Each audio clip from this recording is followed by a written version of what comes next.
सैलिङ जाने क्रममा अहिले पाँचखाल नगरपालिका आइपुगेका छौँ। पाँचखाल गाडी चलाउँछु। हामी धुलीखेल नगइकन बनेपाबाट सिधै पाँचखाल ओर्लेका छौँ।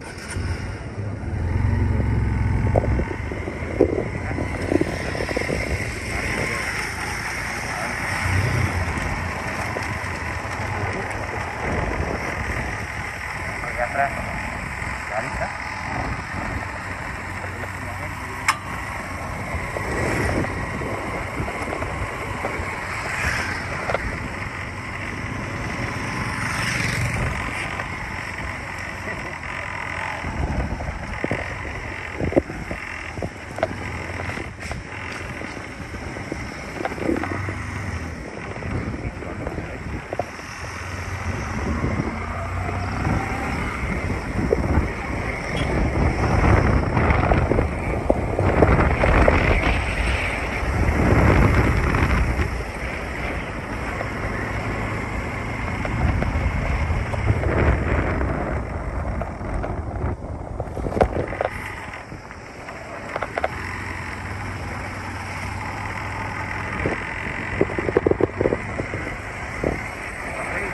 देखिएको छ यहाँ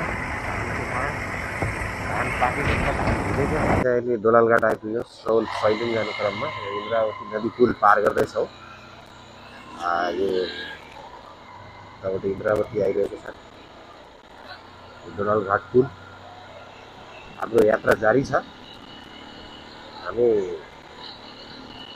झन्डै 45 किलोमिटरको यात्रा पार गरिसकेका छौँ काठमाडौँबाट। दोलालघाटबाट अब हामी अगाडि बढ्दैछौँ।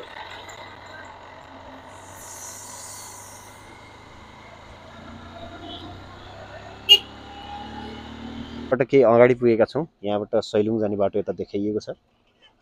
एउटा चोकमा पुगेका छौँ। यतापट्टि मदन आश्रित मार्ग भनेर लेखिएको छ। यात्राको क्रममा छौँ। हामी 8:30 बजे काठमाडौँ ओर्लेका छौँ। अहिले 1 बजिसकेको छ। हामी अहिले यो ठाउँमा आइपुगेका छौँ। अहिलेसम्म बाटो राम्रै छ, बिच बाटोमै छौँ। यो गाडी रहेको छ।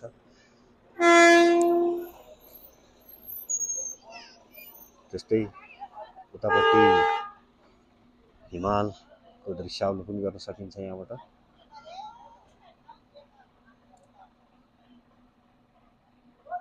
यस्तै सुन्दर दृश्यावलोकनहरू गर्दै हामी अब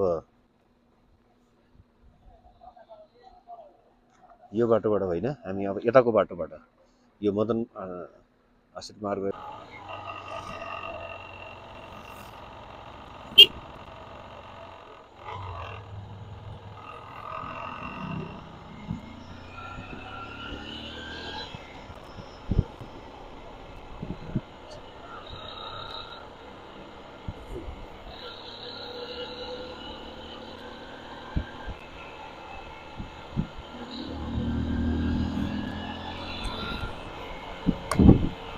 को उकालो चढ्ने तयारीमा छौँ।